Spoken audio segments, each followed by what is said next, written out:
Hello everyone, my name is Rahul. आप bank में wealth relationship manager कैसे बन सकते हो? क्योंकि ये एक बहुत ही अच्छा प्रोफाइल होता है एंड इसमें आपका अर्निंग पोटेंशियल भी बहुत हाई रहता है एंड ये बहुत ही रिस्पेक्टेड प्रोफाइल है क्योंकि इसमें आप हाई नेटवर्थ इंडिविजुअल कस्टमर से आप डील करते हो। इसमें आप business owner, doctor, CA, industrialist, कोई एंटरप्रेन्योर या फिर कोई सीनियर एग्जीक्यूटिव, इनफैक्ट इसमें आप सेलिब्रिटीज़ के अकाउंट को भी आप हैंडल करते हो। एंड जैसा कि नाम से पता चल रहा है कि इसमें आपको कस्टमर या क्लाइंट्स के वेल्थ को मैनेज करना होगा। तो फॉर एग्जांपल जो वेल्थ रिलेशनशिप मैनेजर होते हैं वो रिच क्लाइंट्स के मनी को इन्वेस्ट करना, रिटायरमेंट प्लान करना, वेल्थ बिल्ड करना, वेल्थ को प्रोटेक्ट करना एंड वेल्थ को डाइवर्सिफाई करना, इन्वेस्टमेंट करना एंड क्लाइंट्स के फाइनेंशियल गोल को अचीव करना, ये सारी जॉब रोल्स रहती है। तो यहाँ पे आप छोटे मोटे अकाउंट्स को हैंडल नहीं करते हो, यहाँ पे आप बड़े बड़े अकाउंट्स को आप हैंडल करते हो। और जब आपका अच्छा एक्सपीरियंस हो जाता है, जब आप वेल्थ रिलेशनशिप मैनेजर बन जाते हो, तो फिर आपका सैलरी 10 लाख पर एनम से लेके 20 लाख पर एनम के बीच भी हो सकता है। तो इसलिए अब डिटेल में बात करते हैं कि अगर आपको वेल्थ रिलेशनशिप मैनेजर बनना है तो आप कैसे बन सकते हो। तो देखो, सबसे जो पहला स्टेप है वो आपको ग्रेजुएशन कंप्लीट करना पड़ेगा एंड ये मैटर नहीं करता कि आपने किस फील्ड में किया है या फिर आपका बैचलर्स डिग्री किस सब्जेक्ट में है।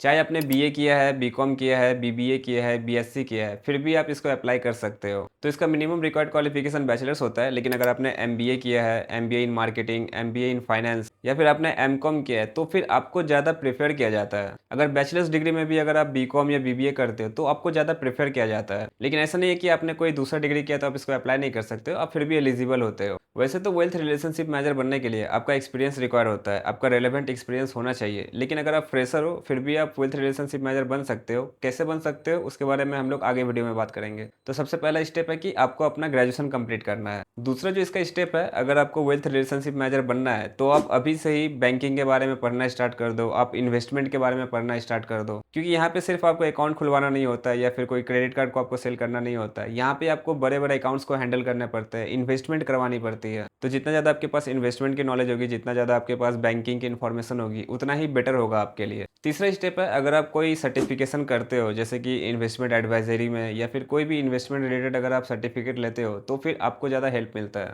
फॉर एग्जांपल एनआईएसएम का अगर कोई सर्टिफिकेट है, कोई इन्वेस्टमेंट रिलेटेड सर्टिफिकेट है, अगर आप वो करते हो तो फिर आपको ज़्यादा बेनिफिट मिलता है। क्योंकि ऐसे सर्टिफिकेशन लेने के लिए आपको टेस्ट देना पड़ता है, आपको स्टडी करना पड़ता है एंड उसके बाद फिर आपको ये सर्टिफिकेट मिलता है। तो इससे आपका नॉलेज भी बन जाता है एंड जब आपके पास ऑलरेडी कोई सर्टिफिकेट रहेगा तो बैंक भी आपको ज़्यादा प्रेफर करती है। एंड नेक्स्ट जो स्टेप है वो है ज्वाइन बैंकिंग सेक्टर। अब जैसा कि मैंने आपको स्टार्टिंग में बताया था कि आप फ्रेशर हो फिर भी आप वेल्थ रिलेशनशिप मैनेजर बन सकते हो, लेकिन इसमें आपका टाइम ज़्यादा लगता है। तो सपोज करो कि अभी आपने ग्रेजुएशन कंप्लीट किया है एंड अभी आप फ्रेशर हो, तो बैंक आपको ज़्यादा हाई प्रोफाइल आपको नहीं देती है। बैंक आपको एंट्री लेवल की प्रोफाइल ही देगी, जैसे कि सेल्स ऑफिसर, कासा ऑफिसर या फिर न्यू रिलेशनशिप मैनेजर। तो आपको यही सारे पोस्ट को आपको ज्वाइन करना पड़ेगा। ऐसा नहीं है कि आपको स्टार्टिंग में वेल्थ रिलेशनशिप मैनेजर का पोस्ट मिल जाएगा, ऐसा नहीं है। हाँ, आपने अगर एमबीए वगैरह किया हुआ है या फिर आपके पास ऑलरेडी किसी बैंकिंग सेक्टर का एक्सपीरियंस है तो मे बी आपको प्रोवाइड किया जाए, बट अगर आप फ्रेशर हो एंड आपने ग्रेजुएशन कंप्लीट किया है तो आपको एंट्री लेवल पोस्ट ही मिलती है। तो नेक्स्ट स्टेप ये है कि पहले जो भी आपको प्रोफाइल मिल रही है आप उसको ज्वाइन करो एंड वहाँ पे काम करते करते फिर आप प्रमोट होगे। तो फॉर एग्जाम्पल आप स्टार्टिंग में आप सेल्स ऑफिसर बनोगे, उसके बाद फिर आप प्रमोट होकर आप रिलेशनशिप मैनेजर बनोगे, फिर आप सीनियर रिलेशनशिप मैनेजर बनोगे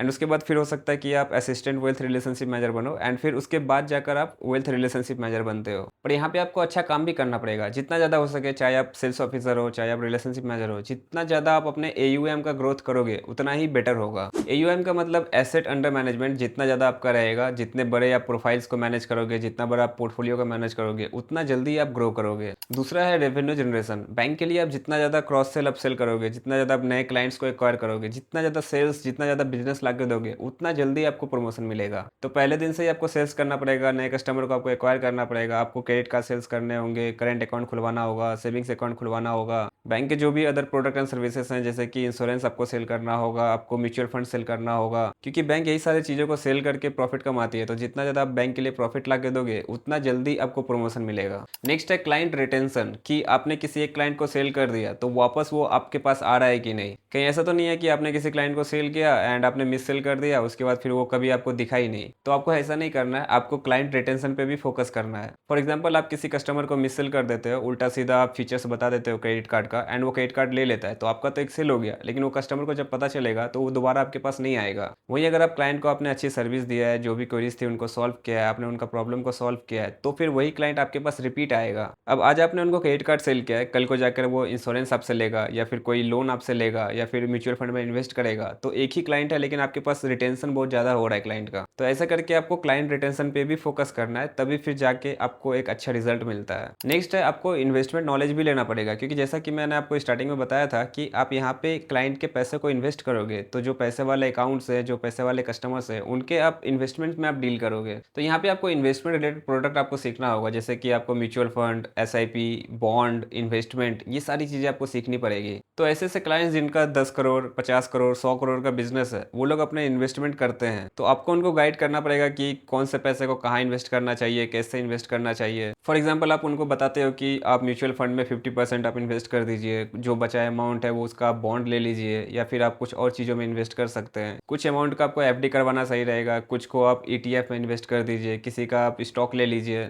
ऐसे करके आपको क्लाइंट के इन्वेस्टमेंट को डाइवर्सिफाई करना पड़ेगा। तो इसलिए आपको यहाँ पे इन्वेस्टमेंट नॉलेज लेना पड़ेगा। अब जैसे जैसे आप बैंक में काम करते जाओगे वैसे वैसे आप सारी चीज़ें सीखते जाओगे, लेकिन आपको एक्स्ट्रा एफर्ट भी डालना पड़ेगा ताकि आप सारी चीज़ों को अच्छे से समझ पाओ। अब देखो, ऐसा नहीं है कि अगर आपको वेल्थ रिलेशनशिप मैनेजर बनना है तो आप वहाँ पे बैंक में वेट करते रहोगे कि 3 से 5 साल हो जाएगा तो मुझको प्रमोट कर दिया जाएगा, लेकिन ऐसा नहीं होता है। बैंक में प्रमोशन डिपेंड करता है आपके परफॉर्मेंस के ऊपर। आपका कितना टाइम बैंक में इन्वेस्ट हो रहा है, कितना टाइम से आप काम कर रहे हो, वो मैटर नहीं करता है। तो इसलिए आप देखोगे कि कुछ यंग लोग होते हैं जो कि बैंक के मैनेजर बन जाते हैं, वहीं पे आप देखोगे कुछ पुराने लोग हैं जो बहुत दिन से काम कर रहे हैं, बहुत ही सीनियर है, लेकिन फिर भी वो कुछ मिड लेवल पोस्ट में ही फंसे रहते हैं। तो सीनियरिटी के हिसाब से आपका प्रमोशन नहीं होता है। जितना अच्छा परफॉर्म करोगे, जितना ज़्यादा आपका रिजल्ट होगा, उसके अकॉर्डिंग आपका प्रमोशन होता है। अगर मैं आपको एक टाइमलाइन बताऊं कि कितने टाइम में आप वेल्थ रिलेशनशिप मैनेजर बन सकते हो, तो सपोज करो कि अभी आप बिल्कुल फ्रेशर हो, तो वेल्थ रिलेशनशिप मैनेजर बनने में आपको 3 से लेके 8 साल भी लग सकता है। अब ये एक स्टैंडर्ड टाइम है। अगर आप अच्छा काम करोगे, अच्छा परफॉर्म करोगे, तो फिर आप 3 से 6 साल में आप वेल्थ रिलेशनशिप मैनेजर बन सकते हो। और जब आप फाइनली वेल्थ रिलेशनशिप मैनेजर बन जाओगे, तो जो आपकी सैलरी होगी वो आपका 10 लाख पर एनम से लेके 20 लाख पर एनम भी हो सकता है। एंड अगर मैं एवरेज सैलरी की बात करूं तो आपका 8 लाख पर एनम से लेके 12 लाख 15 लाख पर एनम तक हो सकता है। एंड ऊपर से इसके बाद फिर आप इंसेंटिव भी अर्न करोगे। तो जितना अच्छा आपका परफॉर्मेंस होगा, जितना ज़्यादा आपका रिजल्ट होगा, उतना ज़्यादा आप इंसेंटिव अर्न करोगे। और यहाँ पे आपका इंसेंटिव का अमाउंट बहुत ज़्यादा होता है, क्योंकि आप यहाँ पे इन्वेस्टमेंट जब करवाओगे किसी क्लाइंट का तो लार्ज अमाउंट में होता है। तो जैसा आपका अमाउंट रहेगा, जितना बड़ा आपका नंबर्स रहेगा, उतना ही आपको इंसेंटिव भी मिलेगा। तो फॉर एग्जाम्पल आप ऐसा समझो कि अगर आपका इन हैंड सैलरी 60,000 है, 70,000 है, तो आप इंसेंटिव से आप एक्स्ट्रा 30,000 40,000 तक आप अर्न कर सकते हो। बट वही है कि इसके लिए आपको ज़्यादा से ज़्यादा पोर्टफोलियो का साइज आपको मेंटेन करना होगा, नए एचएनआई क्लाइंट्स को आपको बनाने होंगे, लार्ज नंबर ऑफ आपको इन्वेस्टमेंट करवाने होंगे।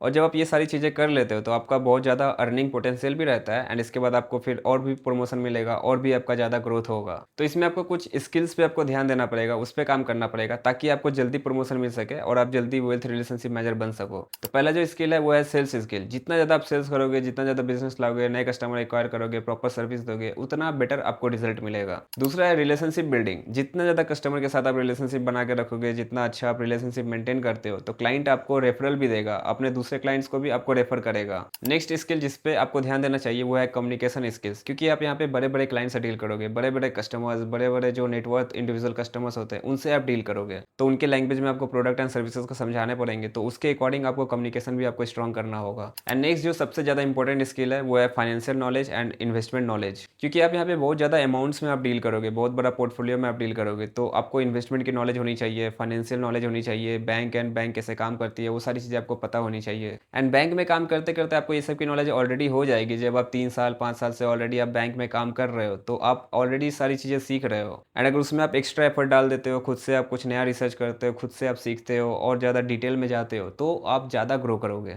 तो ये सारे स्टेप्स एंड चीज़ों को फॉलो करके आप वेल्थ रिलेशनशिप मैनेजर बन सकते हो, जो कि एक बहुत ही अच्छा प्रोफाइल होता है बैंक में। अगर आपको ये वीडियो हेल्पफुल लगी तो आप इसको लाइक कर सकते हो, चैनल को सब्सक्राइब कीजिए। Thank you so much watching till the end. As all the very best, take care, bye bye, Jai Hind.